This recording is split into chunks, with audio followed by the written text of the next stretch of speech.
Tasty ആയിട്ടുള്ളൊരു ഉപ്പേരിയാണ് ഉണ്ടാക്കുന്നത്. അപ്പോൾ അതെങ്ങനെയെന്ന് കാണാം. അപ്പോൾ ഇതിലേക്ക് 2 കപ്പ് കടല എടുത്തിട്ടുണ്ട് കേട്ടോ. ഇത് തലേ ദിവസം വെള്ളത്തിലിട്ട് കുതിർത്തി എടുത്തതാണ്. അതിനുശേഷം ഞാനിപ്പോൾ അളന്ന് നോക്കിയതാണ് കേട്ടോ, 2 കപ്പ്. ഇത് ചെറിയ കടല ആയത് കാരണമാണ്. ഇതിൻ്റെ തന്നെ വലുത് എടുക്കുകയാണെങ്കിൽ ഇത്ര വേണ്ടി വരില്ല. അത് ഓരോരുത്തരും നോക്കിയിട്ടൊക്കെ ചെയ്യുക കേട്ടോ. കടല ഇതിലൊക്കെ ഏറ്റക്കുറച്ചിൽ വരുത്താവുന്നതാണ്.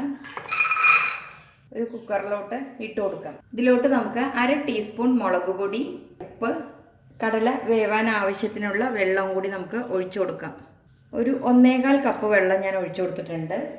ഇനി കുറച്ച് വെളിച്ചെണ്ണ ഒഴിച്ചു കൊടുക്കാം കേട്ടോ. കടല നന്നായിട്ട് വെന്ത് വരാൻ വേണ്ടിയിട്ടാണ്, വളരെ കുറച്ച്. ഇനി ഇതെല്ലാം കൂടെ ഒന്ന് മിക്സ് ചെയ്ത് കൊടുത്ത ശേഷം കുക്കർ അടയ്ക്കാം, സ്റ്റൗ കത്തിക്കാം. ഇനി ഇത് ഏകദേശം ഒരു 4-5 വിസിൽ വരട്ടെ, നന്നായിട്ട് വെന്തോട്ടെ.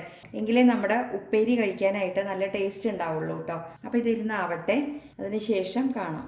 അപ്പോൾ ഇതേ 5-6 വിസിൽ വന്നു. ഞാൻ കുറച്ച് നേരം സ്ലോവിൽ കുക്ക് ചെയ്തു കേട്ടോ.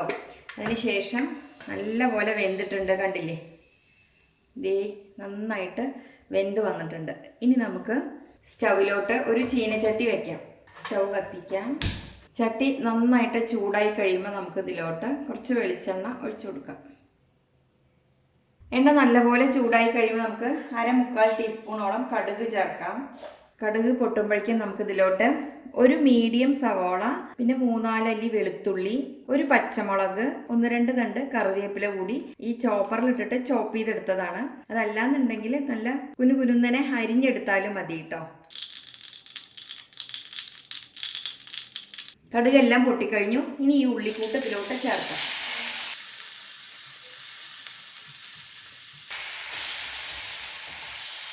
നന്നായിട്ട് മൂപ്പിച്ചെടുക്കാം കേട്ടോ. ഉള്ളിയൊക്കെ നന്നായിട്ട് മൊരിഞ്ഞു വരുന്നവരെ, അതിൻ്റെ ആ ഒരു പച്ചമണം മാറണമല്ലോ, അതുവരെ മൂപ്പിച്ചെടുക്കാം.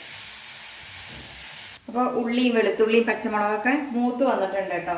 ഇനി നമുക്ക് ഇതിലോട്ട് ഒരു 1/4 ടീസ്പൂണോളം മഞ്ഞൾപ്പൊടി ചേർത്ത് കൊടുക്കാം. അതൊന്ന് മൂത്ത് വരട്ടെ, ഇത്രയും മതി. ഇനി നമുക്ക് ഇതിലോട്ട് വലിയ ഒരു ബീട്രൂട്ട് ആട്ടോ ഞാൻ എടുത്തിരിക്കുന്നത്. നന്നായിട്ട് കഴുകി ഗ്രേറ്റ് ചെയ്തെടുത്തതാണ്. അത് ഇതിലോട്ട് ചേർത്ത് കൊടുക്കാം. അത്യാവശ്യം വലുപ്പമുള്ള ഒരു ബീട്രൂട്ട് ആട്ടോ.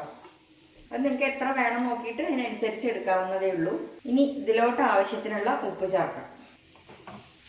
ഞാൻ ഗ്യാസിൻ്റെ ഫ്ലെയിം സിമ്മിലോട്ടാക്കിയിട്ടോ.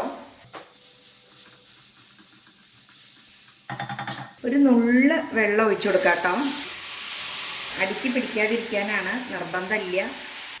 ഇനി നമുക്കത് അടച്ചു വെച്ചിട്ട് ചെറിയ തീയിൽ വേവിച്ചെടുക്കാം. അതിനുശേഷം നമുക്കിതിലോട്ട് കടല ചേർക്കാം കേട്ടോ. അപ്പോൾ ഇതിരുന്ന് വേവട്ടെ. അപ്പോൾ ഇതേ 5-6 മിനിറ്റായി വെന്തിട്ടുണ്ടാവും കേട്ടോ. അത് പെട്ടെന്നാവും, കാരണം നമ്മൾ ഗ്രേറ്റ് ചെയ്ത് എടുത്തതല്ലേ. ഇതിലിപ്പോൾ നമ്മൾ ഒരു പച്ചമുളക് നല്ല എരിവുള്ളതാണ് എടുത്തിരിക്കുന്നത്. പിന്നെ നമ്മൾ കടലയിൽ കുറച്ച് മുളക് പൊടി ഇട്ടിട്ടുണ്ട്. അതല്ല, എരിവ് കുറച്ചും കൂടെ ഒക്കെ വേണമെന്നുള്ളവർക്ക് ഈ ഉള്ളിക്കൂട്ട് മൂപ്പിക്കുമ്പോൾ ക്രഷ്ഡ് ചില്ലി വേണമെങ്കിൽ ഇടാം കേട്ടോ. അതല്ല, പച്ചമുളകിൻ്റെ എണ്ണം കൂട്ടണമെങ്കിൽ കൂട്ടാം. അതൊക്കെ ഓരോരുത്തരുടെ എരിവിനും പാകത്തൊക്കെ നോക്കിയിട്ട് ചെയ്യാവുന്നതാണ്. ഇനി നമുക്കിതിലോട്ട് ഈ വേവിച്ച് വെച്ചിരിക്കുന്ന കടല ചേർത്ത് കൊടുക്കാം. എന്നിട്ട് ഗ്യാസിൻ്റെ ഫ്ലെയിം ഹൈയിലോട്ടാക്കിയിട്ട് നന്നായിട്ട് ഡ്രൈ ആക്കി എടുക്കാം. കുറച്ച് വെള്ളം ഉണ്ട് കേട്ടോ, അതൊന്ന് വറ്റട്ടെ. കടലയിൽ വേവിക്കുമ്പോഴേ കുറച്ച് വെള്ളം ഉണ്ടായിരുന്നു, അതൊന്ന് വറ്റി വരാനുണ്ട്. അപ്പോൾ ഇത് നന്നായിട്ട് ഡ്രൈ ആയിട്ട് വന്നിട്ടുണ്ട് കേട്ടോ. ഇനി നമുക്ക് ഗ്യാസ് ഓഫ് ചെയ്യാം കേട്ടോ. ശരിക്കും ഡയറ്റൊക്കെ നോക്കുന്നവർക്ക് ഇത് കഴിക്കാം കേട്ടോ. ഒരു നേരത്തെ ഫുഡായിട്ട് ഒരുപാട് പ്രോട്ടീൻ റിച്ച് ആണല്ലോ കടല എന്ന് പറയുമ്പോൾ, അങ്ങനെയും കഴിക്കാം. അതല്ല, നമുക്ക് കുട്ടികൾക്കൊക്കെ ലഞ്ച് ബോക്സിൽ കൊടുത്തു വിടാം, ചോറിൻ്റെ കൂടെ കഴിക്കാം. നല്ല തൈരൊഴിച്ച ചോറിൻ്റെ കൂടെ അത് മാത്രം മതി. അപ്പോൾ ഇങ്ങനെ വേണമെങ്കിലും കഴിക്കാം കേട്ടോ. ഇതുപോലെ ഉണ്ടാക്കാത്തവരുണ്ടെങ്കിൽ ഒന്ന് ഉണ്ടാക്കി നോക്കണേ. അപ്പോൾ അടുത്ത വീഡിയോയിൽ കാണുന്നത് വരേക്കും ബായ്.